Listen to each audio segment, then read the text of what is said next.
Hi everyone, welcome to YouTube maths girl channel. बच्चों, आज हम मेंसुरेशन टॉपिक में ट्रायंगल के इक्विलेटरल वाला जो हमारा पोर्शन है उसको देखेंगे।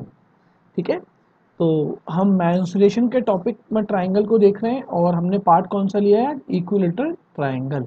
देखिए, तो हमें यहाँ पर क्या क्या चीज़ों की बात करनी होगी। हम एरिया की बात करेंगे, हम पेरीमीटर की बात करेंगे, हम साइड्स की बात करेंगे।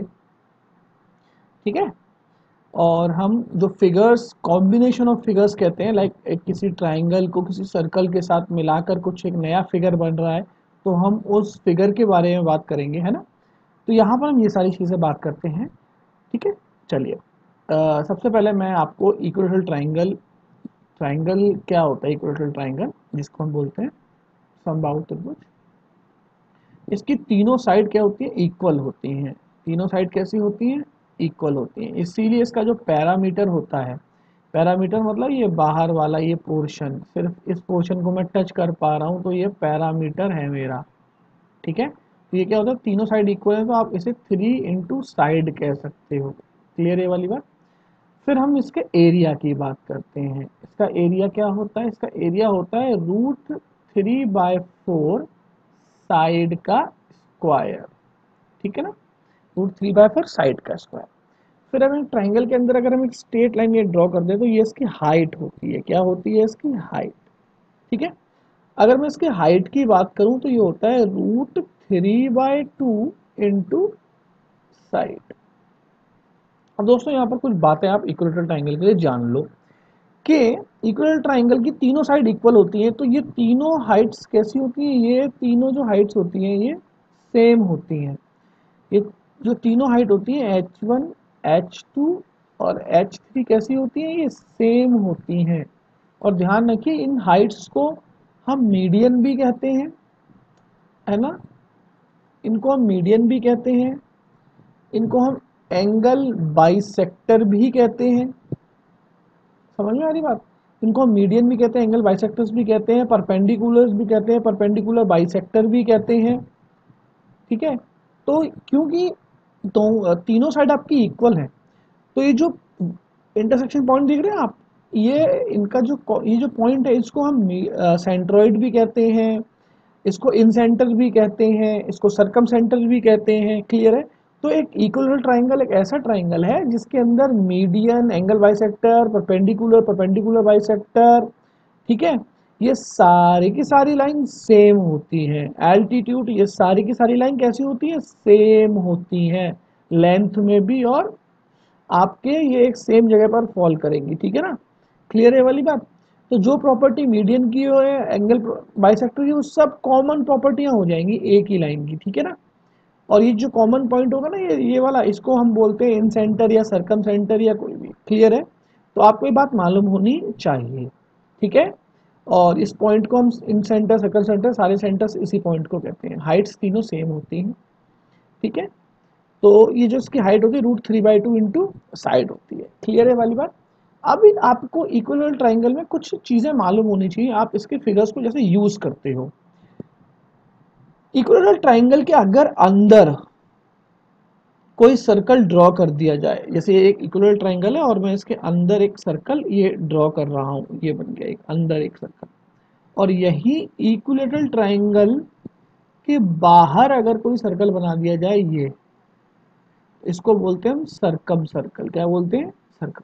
तो यहाँ पर ये रेडियस कैपिटल आर है और यहाँ पर ये रेडियस स्मॉल आर है। क्लियर है वाली बात। तो ध्यान रखिए, अगर साइड में एस साइड मान रहा हूं तो ये जो स्मॉल आर है ये होती है साइड अपॉन 2√3। बहुत अच्छे से याद होनी चाहिए। और कैपिटल आर होती है साइड अपॉन √3। तो ये बात आपको बहुत अच्छे से मालूम होना चाहिए इक्विलेटरल ट्रायंगल के केस में कि इन सेंटर, इसको बोलते हैं हम इन रेडियस। क्या बोलते हैं? इन रेडियस, अंत है त्रिज्या, और ये हमारी सरकम रेडियस, बाह्य त्रिज्या। ये कौन सी रेडियस होती है? सरकम रेडियस। तो ये बातें आपको मालूम होनी चाहिए। क्लियर है वाली बात। सो इन सेंटर, सेकंड। ठीक है, आगे बढ़ते देखते हैं। चलिए अब मैं एक एग्जाम्पल से आपको कुछ समझाना चाह रहा हूं जो आपका टाइम सेव करेगा। क्लियर है वाली बात? चीज़ों को फॉर्मूला से देखना हमें आना चाहिए, लेकिन हमें टाइम सेव करना ज़्यादा ज़रूरी है, आप इस बात को समझ लीजिए। तो चलिए हमने क्या करा, एक ट्राइंगल लिया, इक्विलेटरल ट्राइंगल, और इसका जो साइड है वो हमने लेट सपोज 2 माना। ठीक है, तो अब हम यहाँ से अगर हमारा साइड 2 है तो हमारा जो पैरामीटर है वो कितना आएगा, तो पैरामीटर होता है 2 इंटू सारा इंटू 3 कर लूँ क्योंकि तीनों एकल, तो ये पैरामीटर आया 6। और अगर मैं एरिया की बात करूं तो एरिया क्या आएगा, एरिया आएगा √3/4 साइड स्क्वायर। साइड क्या मानी है मैंने, 2, 2 इंटू 2, तो 2 से 2 ये, तो √3। आ रही है बात समझ में आपको? क्योंकि पैरामीटर के अंदर 3 इंटू एस होता है ना, साइड आपकी एस है, और एरिया में क्या होता है, एस स्क्वायर होता है। ये मैं क्यों आपको मल्टीप्लाइंग फैक्टर के बारे में मैं आपको एक बात बताना चाहता हूँ, ठीक है ना, जो हमने सर्किल के केस में भी देखी थी। अब लेट सपोज किसी इक्विलेटरल ट्राइंगल की साइड अगर आपको 6 दे रखी है, कितनी दे रखी है, 6, तो देखिए दो साइड है और गिवन है 6, तो कितना टाइम है, 3 टाइम, तो मल्टीप्लाइंग फैक्टर क्या हो गया, 3 हो गया। अगर मुझसे एरिया पूछ रहा है तो मल्टीप्लाइंग फैक्टर का स्क्वायर इंटू √3, तो आप कह सकते हो 9√3 आपका आंसर हो जाएगा। और अगर आपसे पैरामीटर पूछा जा रहा है तो 3 इंटू मल्टीप्लाइंग फैक्टर 3 है, और 2 के हिसाब से 6 था तो 3 के हिसाब से 3 6 18 हो जाएगा। क्लियर है वाली बात? तो ये बातें आपको थोड़ा सा ध्यान रखनी पड़ेंगी। क्लियर है वाली बात? तो आप इस बात को समझ लीजिए। मैं और कोई साइड लेता हूं, जैसे कि मैंने साइड ले ली, जैसे मैंने साइड ले ली यहाँ पर फॉर एग्जांपल 8, है ना, तो 8 मतलब 4 टाइम, तो मल्टीप्लाइंग फैक्टर क्या है, 4 है, सो यहाँ पर 4 इंटू 6 हो जाएगा 24, और यहाँ पर इस केस में हो जाएगा 4 का स्क्वायर, है ना, मल्टीप्लाइंग फैक्टर। क्लियर है, 4 का स्क्वायर मतलब 16√3, at simple as it is. मेरी बात समझ में आ रही है आपको? क्लियर है वाली बात?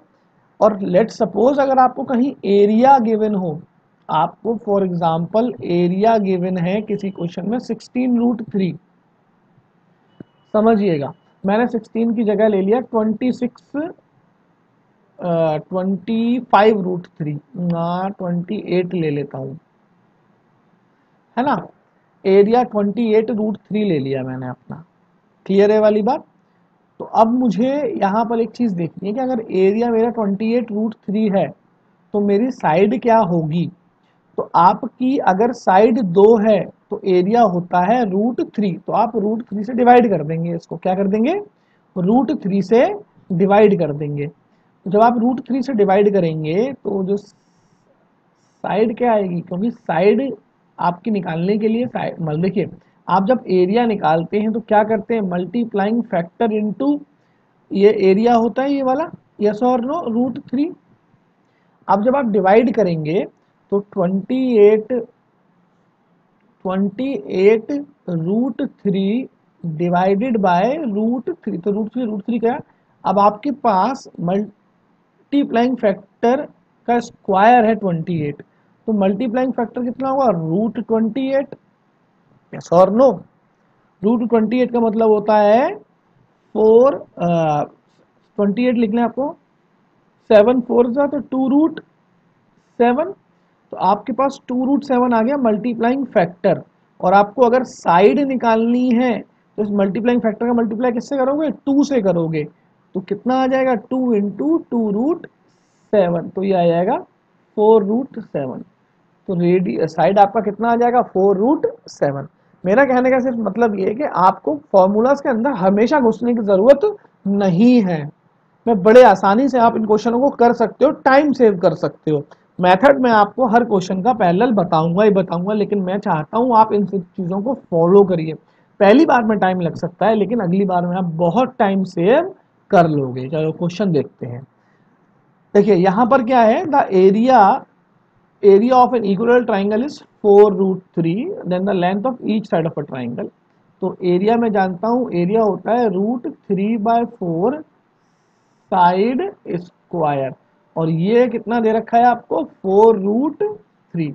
तो मैं कह सकता हूँ √3 से √3 कट गया, तो साइड क्या आया, 4 और अंडर रूट, तो आपकी साइड आ गई यहाँ से 4। अब आपसे पूछा गया है त्रिभुज की प्रत्येक भुजा, तो आप कहोगे 4, बिल्कुल सही बात है। बट अगर मैं थोड़ा सा बताऊं कि मुझको देखिए एरिया गिवन है 4√3, अगर 4√3 मुझको एरिया गिवन है, 4√3 मुझको एरिया गिवन है ना, और मैंने क्या करा, इसको √3 से डिवाइड कर दिया। किसे डिवाइड कर दिया, √3 से, क्योंकि जब आप एरिया निकालते हो साइड 2 लेकर, तो एरिया क्या आता है, √3/4 मतलब 2 × 2, तो ये इससे कट जाता है, तो √3 तो आता है एरिया, तो साइड 2 है। तो अगर मैं √3 से √3 को डिवाइड करता हूँ तो ये क्या आया आपके पास, ये आ गया मल्टीप्लाइंग फैक्टर 4, जो कि 4, क्योंकि आप एरिया जब निकालते हो तो मल्टीप्लाइंग फैक्टर का स्क्वायर करते हो ना, बेसिकली ये 2 का स्क्वायर है, तो ये 2 आपका m आ गया है ना, क्योंकि ये तो m स्क्वायर है, तो ये m आ गया 2, तो साइड कितनी होगी, 2 × 2 4। अब मैं ये समझ रहा हूँ कि ये बहुत छोटा है, नो डाउट आपको लगेगा सर ये इतना क्यों आप हमें समझा रहे हो, सिर्फ मेरा मोटिव ये है कि आप कहीं क्वेश्चंस में डायरेक्ट कर सकते हो, ठीक है ना। अदरवाइज आपके सामने मेथड तो बिल्कुल ओपन रखा हुआ है, बिल्कुल आपकी समझ में आना चाहिए, ठीक है ना। आप ये सब चीज़ें समझ गए तो आपको लिखना नहीं पड़ेगा, मेरा सिर्फ पॉइंट इतना है, ठीक है। चलिए, if the parameter of equal triangle is 18, then the length of each median, देखिए मीडियन मतलब हाइट की ही बात हो रही है, इक्वल ट्राइंगल में ये जो मीडियन है ये हाइट ही है ना, हाइट ही मीडियन है, सब कुछ भी यही है।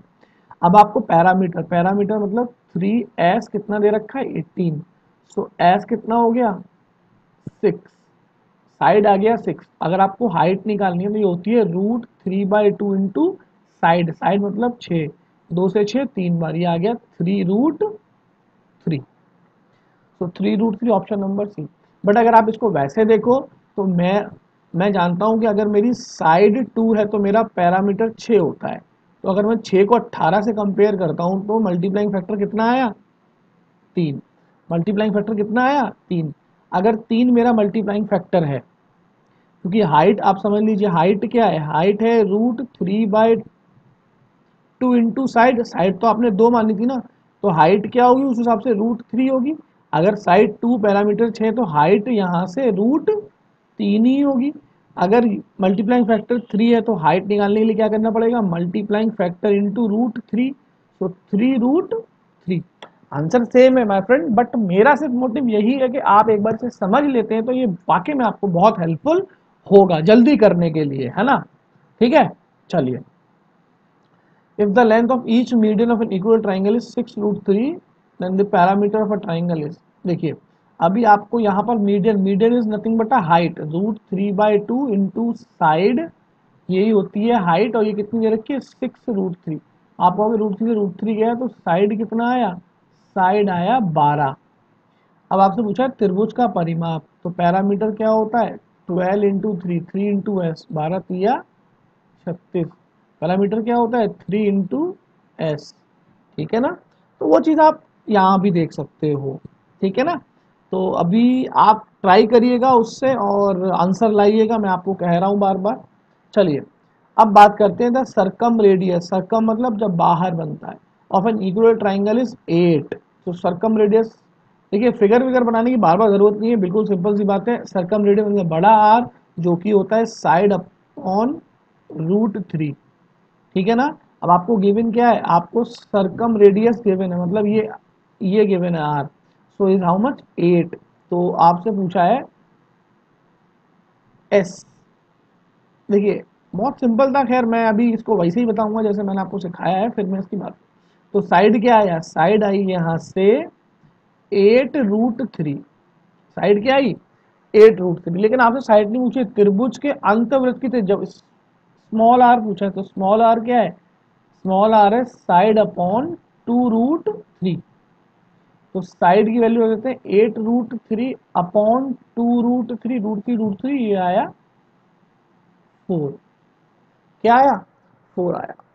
तो मैं अगर एक बात बताऊं, अगर आप इस चीज को याद रख पाओ कि अगर जब भी आप इनका रेशियो निकालोगे आर अपॉन आर का, देखिए ये क्या है, ये है साइड अपॉन √3 और ये क्या है छोटा वाला साइड अपॉन 2√। तो सबसे पहले रूट साइड से साइड जाएगा, √3 से √3 जाएगा। तो इनका जो रेशियो आएगा वो हमेशा क्या आएगा, इनका रेशियो आएगा 2:1 का रेशियो। समझ में आ रही बात? मतलब अगर आर 1 है तो रेडियस 2 होगी, अगर ये रेडियस सर्कम रेडियस 2 है तो स्मॉल रेडियस 1 होगी, अगर ये 8 है तो सर्कम रेडियस इसका आधा होगी। तो आप डायरेक्टली कह सकते हो, जो कि सॉल्व करके आया है। बट अगर आपको ये चीज़ याद नहीं है तो सॉल्व करना पड़ेगा, अदरवाइज मैं तो कहूँगा आप इसे हमेशा याद रखिए, इसको हमेशा याद रखिए, है ना। अगर ये 2 पार्ट है तो ये उसका आधा होगा, अगर 8 है तो 8 का आधा कितना होगा, 4। ठीक है, चलिए आगे बढ़ते हैं। The area of in circle of equal triangles of side 42। Area of the in circle, in circle मतलब आपको आर चाहिए और फिर पाई आर स्क्वायर से अपना आंसर आएगा। अभी आर मिलता है साइड अपॉन 2√3 से, तो छोटा वाला आर है तो ये, और साइड 42 आपको गिवन है तो ये 42 और 2 इंटू √3, और 2 से 42 कितने टाइम गया, 21। तो ये 21 अपॉन √3 उठा के यहाँ रख दीजिए, पाई 22/7 और आर कितना है 21 ऑन √3, 21 ठीक है ना। इसको सॉल्व करेंगे आप, √3 कितना हो गया, √3 3 हो गया, 3 से ये 7 टाइम और 7 से ये 7 टाइम। तो मेरे हिसाब से नीचे कुछ नहीं बचा है, तब आपको सिर्फ 22 इंटू 21 का मल्टीप्लाई करना है। तो 11 से मल्टीप्लाई करके डबल कर दीजिए, क्योंकि 22 कुछ नहीं है, 11 इंटू 2 है और 11 का मल्टीप्लाई बहुत आसान होता है। ये एज इट इज़, ये 2 और 1 3 और ये 2 एज इट इज़, और अब इसका डबल कर दीजिए। तो 1 3 का डबल 6, 2 का डबल 4, 460, 1 का डबल 2, सॉरी है ना 462। So answer is B. Clear है वाली बात? तो ये बात समझ, ये एरिया है, बात समझ में आई होगी। और जिन लोगों ने रेडियस सर्कल वाला मेरा देखा होगा तो यहाँ से मल्टीप्लाइंग फैक्टर निकाल सकता है, क्योंकि यहाँ पर मल्टीप्लाई फैक्टर आपको साफ साफ दिख रहा है, ये 3/√3 है इंटू 7, ठीक है ना। और अगर मुझे एरिया निकालना होता तो मुझे कुछ नहीं करना होता, इसका स्क्वायर 9/3 रूट मल्टीप्लाइंग फैक्टर का स्क्वायर इंटू कितना 154 करना होता। तो आई थिंक ये मुझे नहीं लगता इससे आसान कुछ होगा, है ना। 154 इंटू 3 आपके पास आता 462। तो ये देखिए वही है, अगर आप वीडियोस देख रहे हो, चीज़ों को सीख रहे हो तो जल्दी कर सकते हो, ठीक है। A circle is inscribed in a square whose length of the diagonal is 12√2. An equilateral triangle is inscribed in that circle. The length of the side of a triangle है। देखिए किसी का विखंड 12 सेंटीमीटर है, विखंड किसका है यहाँ पर, किसी स्क्वायर का, वर्ग यहाँ पर थोड़ा सा इनकम्प्लीट है वर्ग, जिसके अंदर एक वृत्त स्थित है। इस वृत्त के अंदर एक समबाहु त्रिभुज स्थित है, त्रिभुज की भुजा बतानी। देखिए एक स्क्वायर है ये, और इस स्क्वायर के अंदर एक सर्कल है। A circle is inscribed in a square, so inscribed मतलब अंदर, तो आप जानते हैं ये सर्कल है आपका, ठीक है, सेंटर सेंटर ही रहेगा। An equilateral triangle is inscribed in that circle, इस सर्कल के अंदर एक इक्विलेटरल ट्राइंगल बना हुआ, ये कुछ इस तरह से, ये सब पॉइंट टच होंगे, थोड़ा सा फिगर ऐसा है ना।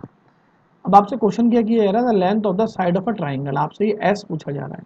अगर मैं इसको देखूं तो ये तो आपका क्या है, आर है, और आर क्या होता है, साइड अपॉन √3। अब आपको ये देखना है कि ये जो आपका आर है ये क्या है, ये जो आर है बेसिकली ये स्क्वायर को अगर आप देखें, क्योंकि अगर मैं इसको ज्वाइन कर दूं, ये देखिए, ये जो आर है, ये जो आर है इस साइड का आधा होता है मैं आपको अपनी लास्ट क्लास में बताया था, ये जो आर है सर्कम रेडियस है इस स्क्वायर की साइड का, किसकी साइड का, इस स्क्वायर की साइड का आधा होता है। तो आपको क्या गिवन है, आपको डायगोनल गिवन है ना, किसका डायगोनल गिवन है, ए सर्कल स्क्वायर, स्क्वायर का डायगोनल गिवन है। तो देखिए स्क्वायर के बारे में आपको मालूम होना चाहिए, जो स्क्वायर का डायगोनल होता है वो होता है √2 इंटू साइड। तो डायगोनल इज हाउ मच, 12 √2। सो √2 से डिवाइड कर देंगे तो साइड हमें मिल जाएगी, साइड कितना आ गया 12। सो साइड इज 12 किसका, स्क्वायर का। अब स्क्वायर का साइड मिल गया तो मेरे को रेडियस मिल जाएगा 12/2, मतलब रेडियस मिल गया मेरे को 6। अगर मुझको रेडियस मिल जाएगा तो मेरे को साइड मिल जाएगा किसका, ये साइड किसका, इक्विलेटरल ट्राइंगल का, यस और नो। तो अगर मेरे को रेडियस है, साइड मेरे साइड रख दूं मैं यहाँ पर। सो देखिए ये समझ में आ रहा है ना आपको, रेडियस साइड निकालना है मेरे को अब, और रेडियस आया 6 √3 साइड, तो साइड ही पूछा है आपसे, which is 6 √3, option number C. तो आई होप ये बात आपको समझ में आई होगी, है ना। ये डायगोनल √2 इंटू साइड होता है स्क्वायर का, किसका, स्क्वायर का। आगे बढ़े, चलिए। From a point in the interior of an equilateral triangle, perpendicular distance of a side √3, 2 √3 and 5 √3, the parameter of the triangle is. देखिए किसी संभावित त्रिभुज, देखिए बहुत अच्छी एक प्रॉपर्टी है, बड़ा काम आती है, आपको रटा होना चाहिए एकदम। एक ये आपका एक इक्विलैटरल ट्राइंगल है, एनी पॉइंट बोला है किसी भी बिंदु से, तो वो बिंदु यहाँ यहाँ यहाँ कहीं भी हो सकता है। ये नहीं कि ये बिंदु सर इन सेंटर है, समझ में आ रही है, बिंदु कहीं भी हो सकता है। और परपेंडिकुलर डिस्टेंस मतलब सामने वाली सीट पर 90 डिग्री, ये और इस पर ये, तो ये परपेंडिकुलर से मेरे P1, दिस व्हाट P2 और ये P3। तो ये कभी इक्वल नहीं हो सकते, समझ में आ रही बात, हो भी सकते हैं बट यहाँ पर देखिए इक्वल नहीं है, क्लियर है वाली बात।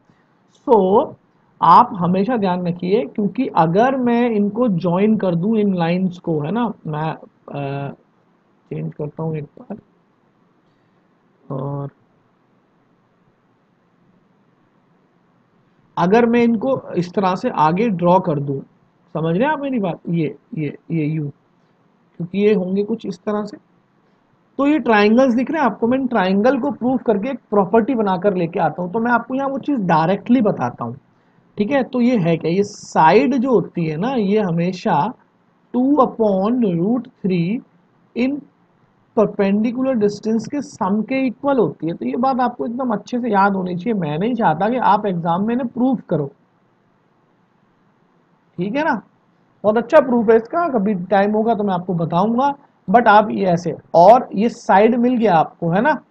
अब यहाँ से पैरामीटर निकालना है, तो 3 इंटू साइड करोगे तो 3 से इसका मल्टीप्लाई करोगे, तो आप कुछ भी फिर कुछ भी फायदा फर्दर कुछ भी सॉल्व कर सकते हो आप। एग्जामिनर ने क्या पूछा, पैरामीटर पूछा है ना। तो पैरामीटर क्या होता है, 3 इंटू साइड होता है कि नहीं होता है।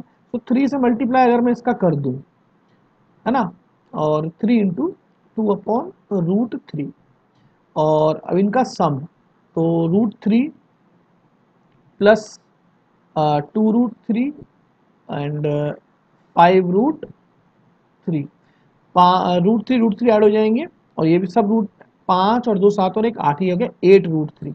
इसको सॉल्व करने में ऊपर नीचे √3 से मल्टीप्लाई कर दिया, या मत करिए क्योंकि अंदर से √3 आने वाला है, कुछ ज़रूरत नहीं है करने की। 5 और 2 7 और 1 8, ये आ गया 8 √3। यहाँ से √3 कट गया। अब 2 3 या 6 और 8 6 जा 48। तो ये बहुत ही आसानी से मैंने इसे फाइंड कर लिया। तो ये आपको दोस्तों याद होनी चाहिए, साइड के होता 2/√3, P1 P2 P3, और ये क्या, एक पॉइंट से 3 परपेंडिकुलर डिस्टेंस ड्रॉ करे जा रहे हैं इक्विलेटरल ट्राइंगल के अंदर। ये ध्यान रखिए, किसी के लिए बात नहीं हो रही है, समबाहु त्रिभुज की बात, ठीक है ना। आगे देखते हैं, चलिए। किसी तार को समबाहु त्रिभुज के रूप में मोड़ा गया, जिसके द्वारा घिरा क्षेत्रफल 100 इतना है। यदि समान तार को वृत्त के रूप में मोड़ा जाए तो वृत्त का क्षेत्रफल, देखिए हमेशा ध्यान रखिएगा, 2D फिगर, 2D जो भी फिगर होते हैं उनको जब आप चेंज करते हैं तो हमेशा उनके पैरामीटर्स सेम होते हैं। पैरामीटर्स कैसे होते हैं, सेम होते हैं, परिमाप उनका समान रहता है। तो अब यहाँ से देखिए, कॉपर वायर है in the form THE, extra ही है ना, copper wire in form of equilateral triangle has area इतना। तो ये एक इक्विलेटरल ट्राइंगल है और जब इसको कन्वर्ट किया गया एक सर्कल के अंदर, तो जो इसका पैरामीटर होगा 3 इंटू एस, वो इसका पैरामीटर क्या होता है, सर्कमफेरेंस 2 पाई आर के इक्वल होगा। ठीक है, तो आप यहाँ से आर फाइंड कर लोगे और आर मिल जाएगा, तो वृत्त का एरिया निकालना है तो पाई आर स्क्वायर से आप वो फाइंड कर सकते हो। तो यहाँ से आपको आर चाहिए, है ना, यस और नो।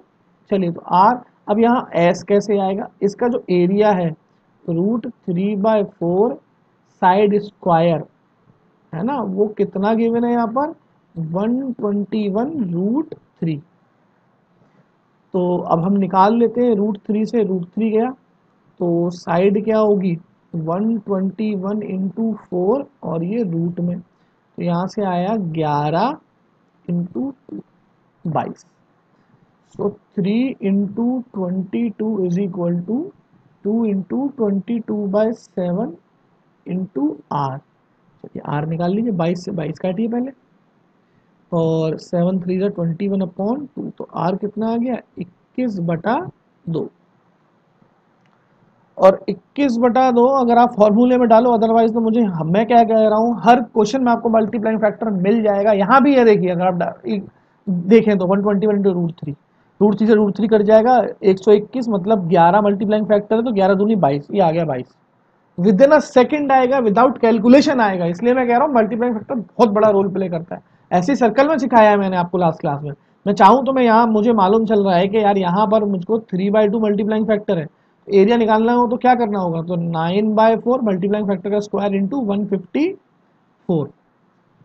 अभी ये 2 टाइम ये 77 और 693, सॉरी 763, 63 और 693, बिल्कुल सही, 693 डिवाइड बाई 2, यस और नो, खत्म। और 2 से जब मैं डिवाइड करूंगा तो 2 3 ज़ा 6, 2 4 ज़ा 8, फिर 2 6 ज़ा 12, फिर 0.5, तो मेरे को मिल गया ऑप्शन नंबर सी।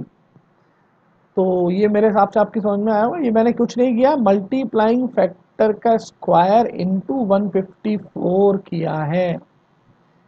नहीं समझ में आया हो तो कुछ नहीं करना है, आर उठाइए, यहाँ रख दीजिए, सॉल्व कर दीजिए, आपको आपका आंसर मिल जाएगा। मल्टीप्लाइंग फैक्टर से कैसे कर दिया सर ने, तो पिछली वीडियो को देखिए और अपने आप को रिवाइज करिए, मज़ा आता है, समझ में आ रही बात। मेंसुरेशन बहुत प्यारा टॉपिक है। चलिए ये बाद में देखेंगे, ये देखते हैं, लास्ट क्वेश्चन है, थ्योरम है, कह सकते हैं। अगर आपको नहीं मालूम तो याद मालूम होना चाहिए। The parameter of a circle of square equal triangle same. देखिए, अगर पैरामीटर सेम है, अगर क्या है, सेम पैरामीटर है, केस समझ लीजिए, सेम पैरामीटर है, तो जो रेगुलर फिगर्स होते हैं, कैसे फिगर होते हैं, रेगुलर। अब ये रेगुलर वर्ड क्या होता है, जिनमें इक्वल, जैसे अगर मैं ट्राइंगल की बात करूँ तो तीनों साइड इक्वल, ऐसी नहीं एक बड़ी एक छोटी, है ना, इक्वल। अगर मैं आपसे ट्राइंगल की बात करूँ तो इक्वल, पेंटागन की बात करूँ 5 साइड जिसकी होती है वो भी इक्वल। तो रेगुलर फिगर की बात हो रही है, इसमें इक्वल साइड्स होंगी, ठीक है ना, रेगुलर फिगर की बात हो रही है। तो ध्यान रखिए, अगर आपको उनका एरिया फाइंड करना है, क्या फाइंड करना है, एरिया, तो जिसकी साइड्स ज़्यादा, जिसकी साइड्स मोर, उसका एरिया मोर, ध्यान रखिए। और इस सीरीज में याद रखिएगा, सबसे पहले सर्कल आता है, सर्किल की इन्फिनिट साइड से, क्योंकि हर साइड मिलकर एक सर्किल बना रही होती है। ये समझ में आ रही है बात। तो ये नहीं मालूम हो तो ऐसा नहीं सर्किल पीछे छोड़ दो। तो आपसे पूछा गया है सर्कल, तो देखिए सबसे पहले सर्कल आएगा, है ना, सर्किल की, और यहाँ पर देखिए, और सर्किल के बाद कौन कौन से फिगर है, उसके बाद स्क्वायर है, स्क्वायर की 4 साइड होती है, और फिर ट्राइंगल है। तो ऑप्शन नंबर बी सही है। सर्किल कितनी सारी साइड है, फिर स्क्वायर 4 साइड है, फिर ट्राइंगल 3 साइड है। और ये सेम होना चाहिए, इसलिए कि ये केस स्क्वायर के साथ हो सकता है, रेक्टेंगल के साथ नहीं। ये केस ओनली इक्विलेटरल ट्राइंगल के साथ हो सकता है, किसके साथ, इक्विलेटरल, क्योंकि तीनों साइड इक्वल होती है। आई होप ये बात आपको समझ में आ गई हो। तो फ्रेंड्स, यहाँ पर हमने इक्विलेटरल ट्राइंगल्स के क्वेश्चन को समझा है। बार बार देखिए चीज़ों को, और जो मैं बार बार बोल रहा हूँ, मल्टीप्लाइंग फैक्टर भैया, उस पर काम करो। अगर एग्जाम एक साल के अंदर निकालना है, जल्दी करना है, तो काम करो मल्टीप्लाइंग फैक्टर्स पे, चीज़ों को देखो। कोई डाउट हो तो कमेंट बॉक्स में पूछो। क्लियर है वाली बात? बाय।